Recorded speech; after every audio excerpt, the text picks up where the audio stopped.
sa imo nga ano na nabasi ko masalang kita nga pageant karon bilaw ma-pressure ako mag-edit.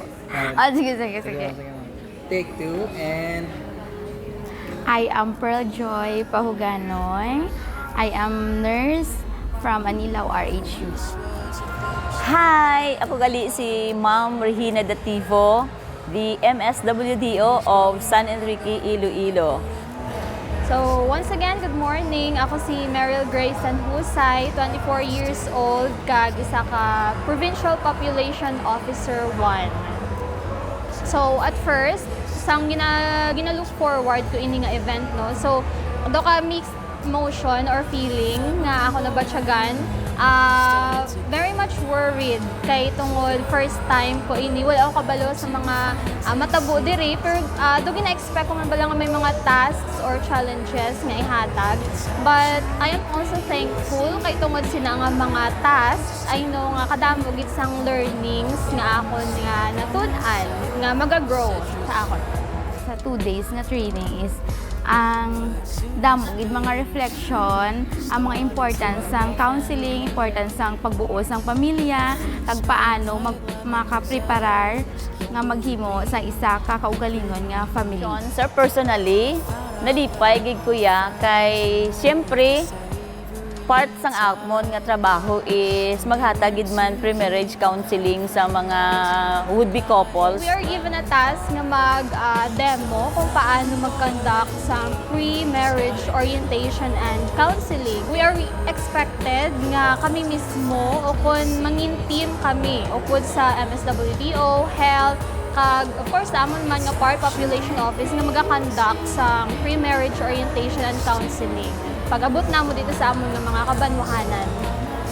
Ang population officer lang sir, kag ang amon nga nurse 1 and nurse 2 sa health. Tatlo lang kami. Ang toka ni health is para sa childcare, pregnancy and childcare, and then fertility, sexual and fertility awareness, reproductive health, then HIV, ginatakol man ang HIV, and then sa safety, pregnancy, kag sa amo man sa child, and then mga services offered sa family nga ma-offer namon sa ila nga family later on. So kadamo gid sa natun-an sa nagkalain-lain nga topiko nga gindalaman sa amon nga mga lecturers.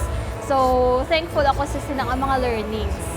Kung implement gid ni, this is a positive way nga para man nga makatuytoy sa isa ka pamilya kung paano nila mahatagan sang safety kag paano nila man later on nga sa isa ka family kung paano nila maplastar kag mabutang sa insakto nga pamaagi ang ilang family, especially kung makabata na sila, matuytuyan man nila kag mapadako nila sa insakto ang ilang mga kabataan kag may pag-intindi sa kada isa. So, after sini, balko, ara na sa akon pinsar nga ma-met kami nga tatlo kay i-implement namon gid ang team approach.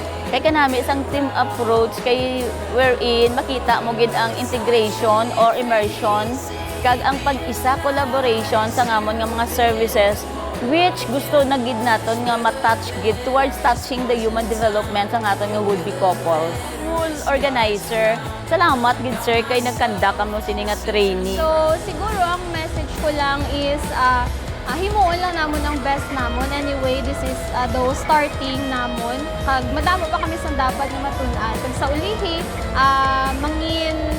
kumbaga expert na kami sa sininga field, no? So, embrace lang every challenge or task na ginahatag sa amon. Wala. Salamat gid sa inyo sa PPO. Kabay pa, amo nang looking forward nga amo nang amon gid nakita nga pagbulig sa amon nga dako gid ya.